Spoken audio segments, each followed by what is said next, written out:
Hey guys, this is Pete Tiger and welcome back to the another episode of Incredible Hercules. Incredible Hercules के last episode में हमने देखा था कि Amadeus वगैरह जो है नाइटमेयर के रेल में जाते हैं और वहाँ से एक नक्शा लेकर आते हैं जिसमें स्क्रल के गॉड्स का जो है नक्शा मौजूद था उनके घर का। अब ये लोग वहाँ आगे बढ़ गए थे, लेकिन हम वहीं पे देखते हैं कि हरकुलिस और नायरा यानी कि स्नोबर्ड जो होती है उसके बीच कुछ इलू होता है और साथ में हम देखते हैं कि अमेडियस का जो कुत्ता होता है वो दरअसल एक स्क्रल होता है। अब आगे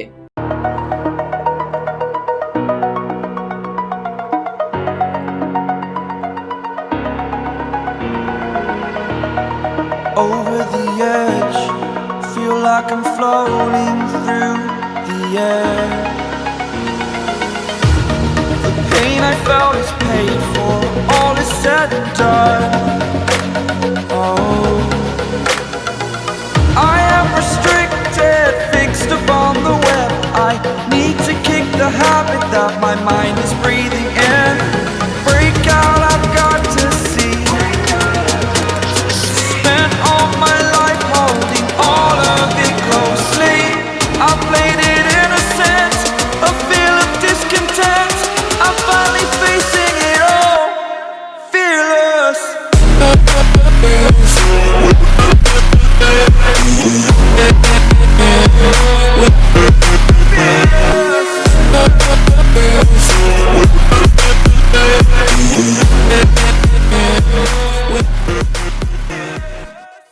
हम यहाँ से स्क्रल वर्ल्ड के ऊपर शिफ्ट होते हैं काफ़ी साल पहले और यहाँ पे हम देखते हैं कि क्वीन विरान के बता रही होती हैं कि ये सारी चीज़ें हमारी किताबों में लिख दी गई थी और उस बुक को कहा जाता है बुक ऑफ वर्ल्ड्स। उसके अंदर हमें ये भी बताया गया था कि हमारे लिए जन्नत के दरवाजे खोल दी जाएंगे हमारे बहनों और भाइयों के लिए, और कुछ फॉल गॉड्स जो हैं हमारे डीटीज से लड़ने के लिए आएंगे, हमारे प्लान्स पे पानी फेरने की कोशिश करेंगे और वहाँ पे एक जंग भी होगी। उनके हिसाब से एक लायन होगा जो हमसे निमटने के लिए आएगा। तो स्क्रल के लोग पूछते हैं कि लायन ये क्या चीज़ है? तो वो बोलता है कि लायन तुम्हें नहीं पता कि वो एक निशान है उन लोगों के बीच, एक निशान है बादशाह के लिए। तो वहीं पे और दूसरे कैप्टन पूछते हैं कि माय लॉर्ड आप ये बताइए कि अगर वो लोग हमारे गॉड्स को ही मार देंगे तो हम उनके खिलाफ कैसे जीतेंगे? हमारे पास क्या उम्मीद रह जाएगी उनके खिलाफ खड़े होने के लिए? तो वीरान के बोलती कि मेरे कैप्टन तुम्हें इस बात पे शक करने की जरूरत नहीं है कि कैलिबान कितना ज्यादा ताकतवर है, और उस किताब के अंदर ये भी लिखा गया था कि वो लोग जो हैं अपने आप खुद ही हार जाएंगे क्योंकि उनके अंदर भी हमारे प्रिटेंडर्स मौजूद होंगे। और इसी तरह हम लोग काफ़ी टाइम पहले शिफ्ट होते हैं जब वर्ल्ड वॉर हल का इवेंट खत्म हुआ था। आपको याद होगा कि बेसिकली अमेडियस और हरकुलिस की स्टोरी वहीं से शुरू हुई थी और यहाँ पर हम लोग वही पुरानी इनक्रेडिबल हरकुलिस का एपिसोड देख रहे होते हैं जिसमें अमेडियस को ले जा रहा होता है डिटेंशन के लिए शील्ड एजेंट्स के पास। और यहाँ पे हम लोग देखते हैं कि जब उस शील्ड एजेंट उसको स्प्रे मार रहा होता है तो वो उसको वहाँ पे बेहोश कर देता है, और ये वही टाइम होता है जब उन्होंने उसके कुत्ते को एक स्क्रल के जरिए रिप्लेस किया था और वो बोलता है कि ही लव्स यू। और अब हम दोबारा प्रेजेंट के अंदर शिफ्ट होते हैं जहाँ पे हम देखते हैं कि इनक्रेडिबल हरकुलिस वगैरह उसके होम वर्ल्ड पे पहुंच चुके होते हैं जहाँ पे कैलिबान और उसके गॉड्स रहते हैं। और यहाँ पे बेसिकली हम लोग देखते हैं कि एजिक बताता है कि ये इनक्रेडिबल है, यहाँ पे हजारों एलियन पैंथियंस जो हैं उनके शैटर्ड रिमेन्स जो हैं इसके चारों तरफ ऑर्बिट कर रहे हैं, मतलब इसके महल के चारों तरफ ऐसे घूम रहे हैं जैसे वो उसकी रक्षा कर रहे हों। और ये सारे ये एलियन पैंथियंस हैं जिसको इस स्क्रल के लोग हरा चुके हैं। और वहीं पर हमें कमरे में आवाज़ आती है कि तुम पहले जाओ, उसके कुछ मिनट बाद मैं बाहर आऊँगा।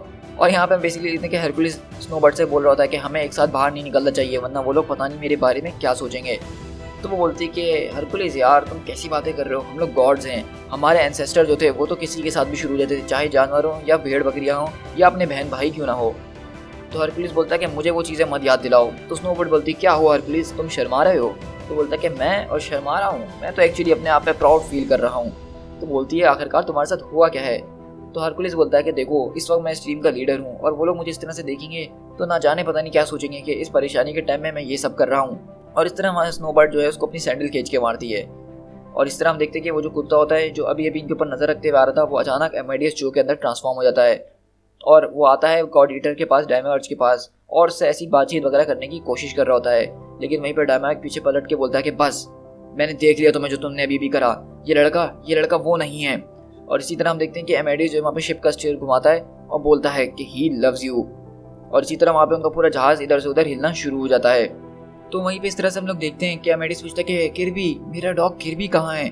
और एजिक चिल्लाता है कि स्नोबर्ड वो नक्शा, उसको हमें पकड़ना होगा, उसके बिना हम अपना रास्ता नहीं ढूंढ सकते हैं। और इसी तरह स्नोबर्ड जो है एक उल्लू के अंदर यानी आउल के अंदर ट्रांसफॉर्म होती है और उस नक्शे को अपने पैरों में ग्रैब कर लेती है। और वहीं पर हरकुलिस चिल्लाता है कि कोई उस लड़के को बचाए, लेकिन वहीं पे अमेडियस बोलती है चिंता करने की जरूरत नहीं है हरकुलिस, मैं बिल्कुल ठीक हूँ, कम ऑन किर्बी मेरे पास आओ, हम दोनों बिल्कुल ठीक हैं। और जैसे ही हम लोग देखते हैं कि अमेडियस कुत्ते को अपने पास ले रहा होता है लेकिन वहीं पे हम देखते हैं पीछे से एटम यानी कि गॉड ईटर आता है और उसके कुत्ते को पकड़ के मुंह से उसकी मुंडी अलग कर देता है।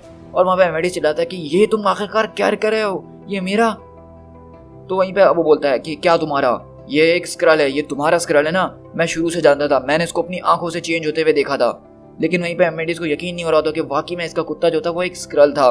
तुम 7th स्मार्टेस्ट ह्यूमन हो, मेरी नज़र में तो तुम 7th स्मार्टेस्ट कॉकरोच भी नहीं हो। चलो अब मुझे हर एक बात बताओ कि कब से तुम्हारे साथ है और तुम कब से हमारे साथ ये खेल खेलने की कोशिश कर रहे हो, वरना मैं तुम्हें जिंदा खा जाऊंगा।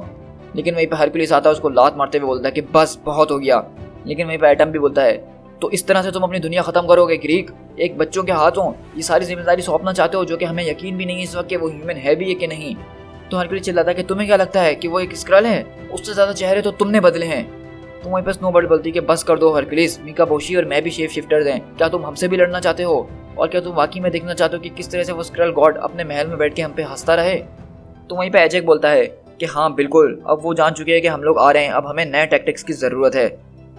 तो मिकाबोशी बोलता है कि हमारे ग्रेट लीडर, आप हमें इस विक्ट्री के पाथ में इनलाइट कीजिए, बताइए अब हम क्या करें। तो हरकुलिस बोलता है कि ऑल राइट, हाँ मैं पहले भी इस तरह के चैलेंजेस का सामना कर चुका हूँ।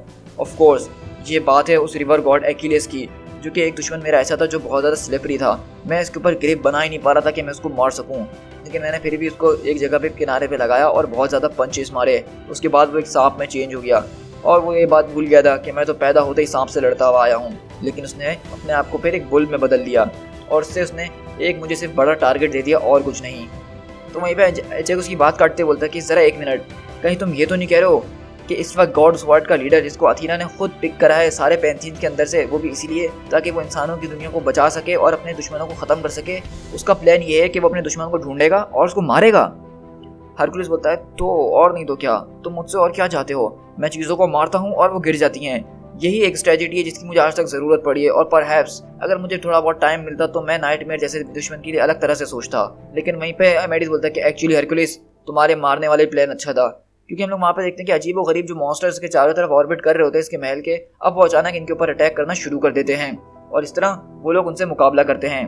तो वहीं पे एजेक बोलता है कि हम लोग इस वक्त जो है स्क्रल के आउटर रिम के ऊपर खड़े हुए हैं, ये सारे मॉन्स्टर जो अभी हम जिनसे लड़ रहे हैं ये तकरीबन 978 पास्ट प्रेजेंट इंपीरियल वर्ल्ड्स के हैं और इनको स्क्रल के गॉड्स ने मार डाला था और ये अब इनके गुलाम हैं। लेकिन हम सिर्फ 5 हैं, हम 5 इनसे कैसे लड़ेंगे। तो वहीं पे गॉड ईटर बोलता है कि अपने करेज को जरा सा बढ़ा लो इटरनल, क्योंकि मुझे तो शुरू से ही जो है गॉड्स को खाने में काफ़ी मज़ा आता है। और हम बेसिकली देख रहे होते हैं कि यहाँ पे गॉड ईटर जो है अपने नाम का पूरा फ़ायदा उठा रहा होता है और वो यहाँ पे लिटरली गॉड्स को अपने मुंह से खा रहा होता है चबा चबा के।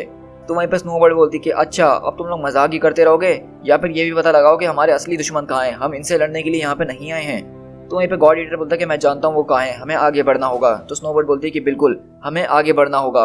लेकिन वहीं पे हम देखते हैं कि एक बहुत बड़ा सा मॉन्स्टर आता है, स्नोबर्ड को पकड़ने की कोशिश करता है और इसी तरह वहाँ पे सारे ये लोग जो हीरोज उनसे लड़ने की कोशिश कर रहे होते हैं। और बेसिकली आप देख सकते हैं कि ये मॉन्स्टर्स कितने अलग अलग तरीके और खतरनाक किस्म के हैं। वहीं पे हरकुलिस बोलता है कि बच्चे अब उस कुत्ते का पीछा छोड़ दो, वो मर चुका है, अपना दिमाग इस्तेमाल करो, हमें उसकी ज़रूरत है। तो वो बोलता है कि हाँ बिल्कुल हरकुलिस, मैं तुम्हें बताता हूँ, अपने 10 o'clock पे देखो वाटर बॉय मिकाबोशी, इसको अपने बिजली के झटके से मारो। और इस तरह मिकाबोशी अपना बिजली का झटका इस्तेमाल करता है उसको जलाने के लिए। और इस तरह मेडियस बोलता है कि चलो इस तरफ, हमें यहाँ पे जाना होगा।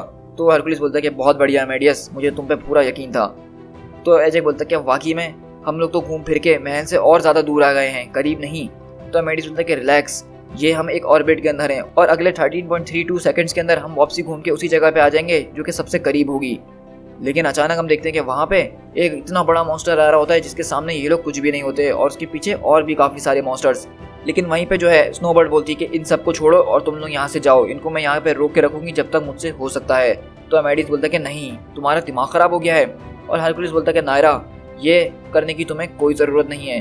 तो नायरा बोलती कि बिल्कुल, मैं एक और टीम को अपने आंखों से मरता हुआ नहीं देख सकती हूँ। और क्या तुम भूल रहे हो हरकुलिस कि हम लोग गॉड्स हैं? अगर हमारे नाम का कुछ भी मतलब रहता है तो उसका मकसद यही है कि हम ऐसे डिसीजंस लें जो आम इंसान नहीं ले सकते हैं।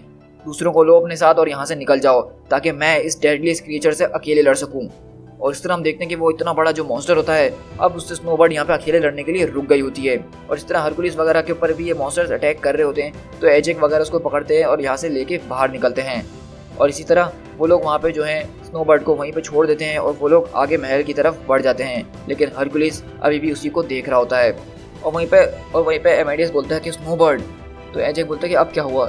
तो बोलता है कि स्नोबर्ड के पास नक्शा था, उसके बगैर हम कैसे आगे जाएंगे? लेकिन हरक्यूलिस उस महल के दरवाजे पे मुक्के मारना शुरू करता है और बोलता है कि क्लेबर्न, गॉड्स ऑफ स्क्रल। और वहीं से आवाज़ आती है महल में से, हाँ उसने तुम्हें सुन लिया है यहाँ पे आने वाले, और वो तुमसे बहुत प्यार करता है। और इस तरह हम देखते हैं कि बेसिकली इटर्नल गॉड क्लेबर्न जो है अब वो इन लोगों के सामने आता है। To be continued.